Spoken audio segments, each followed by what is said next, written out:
Now begins the next disc of the game. Immediately we awaken as Laguna, no longer dressed as a Galbadian soldier, and seemingly in a new location. Laguna is informed by a young child named Ellen of a visitor asking for him. He heads to the pub and both he and Ellen get scolded. Kyros is alive and safe, but with no Ward to be seen.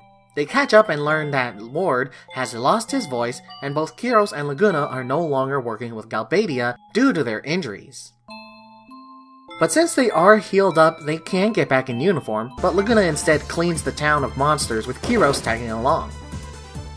Looks like there is some sort of fire blooming between Laguna and Rain, because little Ellen likes Laguna, and seems like so does Rain. Wake up to find Zell, Selphie, Quistis, and Rinoa in jail. Turns out Zell was asleep as Ward and was working in a Galbadian jail as a janitor. And Zell notices that they are at the same facility that Ward worked at. The group wonder where Squall is, and turns out Squall is in a different cell that can be taken out and moved around.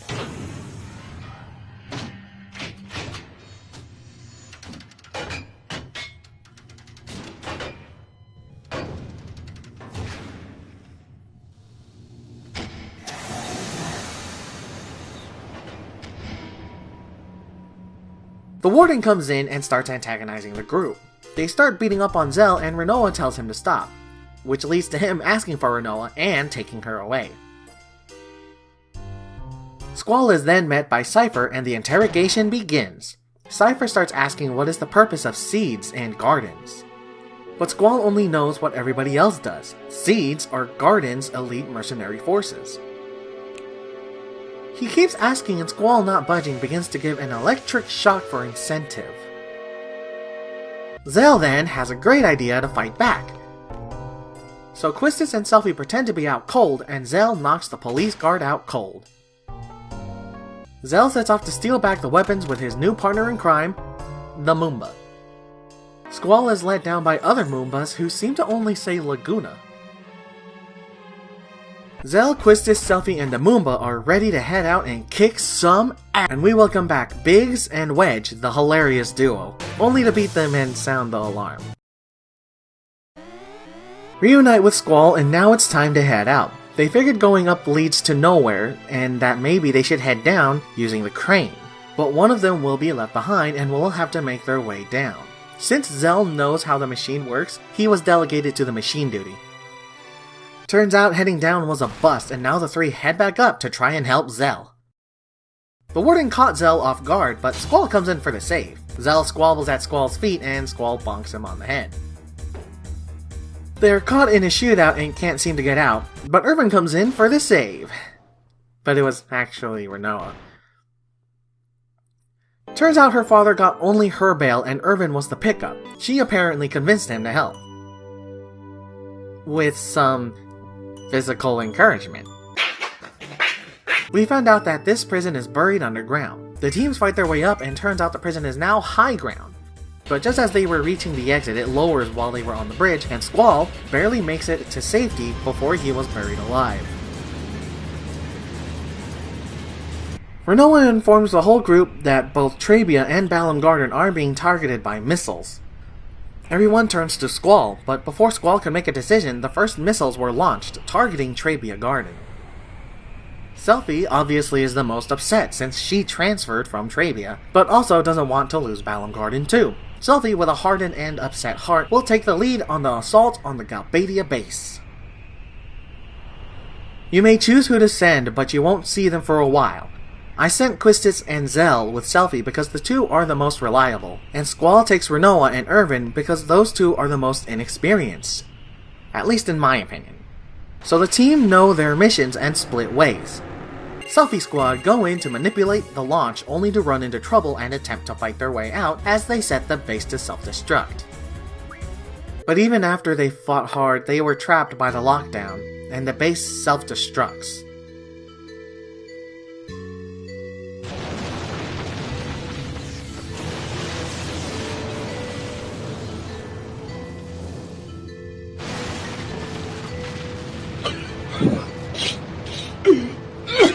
The Squall team then go to Balam Garden, only to find everything in a total riot. Fellow students fighting Seed members and upperclassmen, and people asking if you are Sid's followers. You are still on your own mission to give warning about the missiles, while now you have another mission to find Sid. Go check the rooms and you will be forced to fight. This is actually where I experienced my first death. But save your fellow Seed members and you will learn that Sid is still in his office. Tell him missiles are on their way and he says to go into the basement. You reach a switch which reveals that the garden is a hovercraft.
Everything seems to have settled down, but now we must meet the man who funded this garden. This man's name is Norg, and he decides to try and send the team responsible for the assassination attempt as a gift of peace to the sorceress. Squall, most annoyed by this, yells against Norg and begins a fight with him. Kill him and turns out Balam Garden is uncontrollably floating across the seas. After the fight, Squall gets a chance to get some information from Headmaster Sid. They sail by another siege ship that asks for a woman named Ellen. Squall finds her in the library, and it is revealed that she is the same Ellen that was the little girl when you switched to Laguna. Also revealing that the dream world is just the past and that Ellen was sending you there. After the two talk for a bit, it is revealed that the situation seems to be taking such a heavy toll on him. He says he has all the skills to survive, but the unknown scares him. He tends to think a lot to himself when he's doing nothing like this, but Rinoa is there to keep his wandering mind on track. Since the controls are not working, Balam Garden crashes into a city. The people of the city promise to fix the ship as long as the garden leaves as soon as it is done. Squall heads to the mayor's place to apologize for the accident, but then Galbadian soldiers raid the city. The mayor trying to talk things out without conflict fails, and Squall takes action to protect him and his city. What results is a boss fight with a familiar vehicle. Once you destroy the vehicle for good, Selphie and her group appear safe and sound. By the way, Sid mentions Selphie's diary, and if you read it, you learn they were inside controlling the vehicle, trying to get out, but accidentally started fighting with Squall. After Rinoa teases Squall for a bit, head back to the garden and Sid will make Squall the new leader. To celebrate, your team decide to throw a concert and they are the members performing. Squall spends his time with Rinoa and she talks about how his friends basically know him and that she does too. So much so that she literally mimics his movements when he starts to think too much. Squall, obviously annoyed that Rinoa is mocking him, is then told by Rinoa how the group will want to be by his side. That they need to spend time together, not as if it is their last days, but as if those days last forever. The next day, the garden is fixed up and now we can control where it goes, and first thing we decide to check on is Balam. Once there, you realize that the Galbadian soldiers are taking control of the small village. As you go through the village, you find out that Fujin and Raijin are the captains leading the soldiers here. Fight the two and you learn that Raijin is unaffected by electric attacks and Fujin is unaffected by wind attacks. Plus, probably have a female team because Raijin won't attack females, apparently. Beat them and everyone retreats.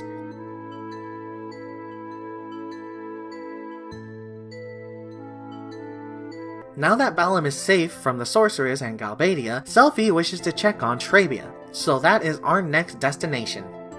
Once at Trabia Garden, Selphie goes on ahead to see how everything is. Enter and you find the place is in ruins, but there are still survivors.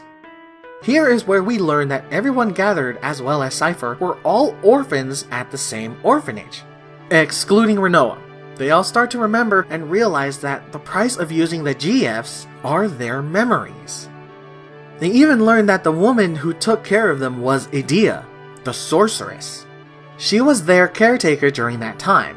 Although they all didn't like the idea that someone that cared for them is now their enemy, they hardened their resolves and accepted what they must do. Although Renoa did not grow up with him, she has become an irreplaceable member of the team. The group decides to search for clues at Edea's house. Head there and Squall will eventually say, "There is something huge nearby." What you talking about? The lighthouse? I mean, it is big, but... Oh. Charging the Galbadia Garden will result in a big fight between the students, Seed, and staff members against the Galbadian soldiers. It'll be a real big war zone when it starts. Organize the troops and Zell will join the front lines, but not before asking for Squall's ring. Renoa and Irvin join Zell in the front lines. As Squall's team is called to the bridge, we see that Cypher is leading the Galbadian Garden. As we charge straight for him, the Galbadian soldiers are using Galbadian tech and weaponry in order to board on to Balam Garden. While Zell, Irvin, and Renoa try to keep the plaza clear, the Galbadia Garden is crashing into Balam Garden. This results in the plaza falling apart and Renoa is now hanging off a cliff. With no tools or way to help her, both Zell and Irvin try to help as fast as possible. They tell Squall and things seem to be getting just a little more difficult for him because everyone, and now Renoa, is in danger. Splitting the group even further, leaving a member with Seed member Zoo and another member to try to save Renoa, while Squall and his group try to clear out the school grounds, head back to the bridge to report to Dr. Katawaki. Things are taking a bad turn and Renoa is still not saved. However, they have decided to crash and board onto Galbadia Garden. Irvin says he'll take the lead and everyone else tells Squall to go save Renoa. Dr. Katawaki also tells Squall to rally the garden and inspire them. After that inspiring speech, they ram headfirst into the garden. As Irvin leads the charge, Squall is now off to save Renoa, but is then asked to find a little boy. Once found, he sends him off to the woman looking for him, only for a Galbadian soldier to blindside him. Here you now have a health bar that if you make the wrong choices, you die. Interact with the door behind Squall and you will now choose what will happen next. Activate the emergency exit and you will be led to the outside, hanging onto the hovercraft. What results is a brawl between the two while hanging on for dear life. The entire garden is a war zone, and after you finally knock the soldier off, Squall flies by the rotating blades and saves Renoa.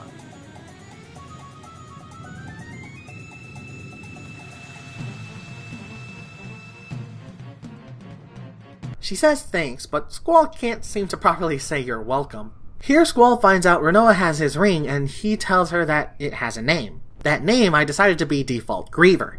They both head in and meet with the rest of the group, and now it is time to get through the garden facility. You will need card keys to open the doors, and some remaining Galbadia students will have them. You continue and run into Raijin and Fujin, but they don't want to fight you. Turns out they are quite tired with this entire ordeal and just want Cypher back. Once you obtain all the card keys and open all the doors, you make it to the main area of the garden. In the center of the main room, you will find the GF Cerberus. He will be a tough fight because he will buff himself with doubles and triples, meaning he can cast magic 2 or 3 times in a row.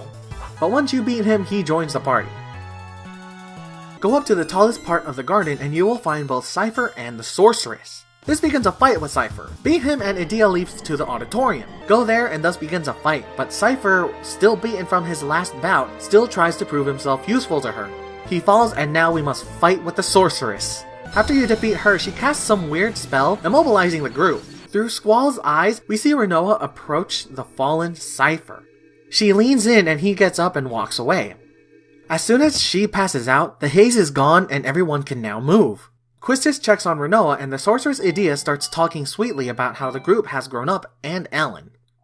Squall, still in confusion, is informed that Renoa is in bad shape.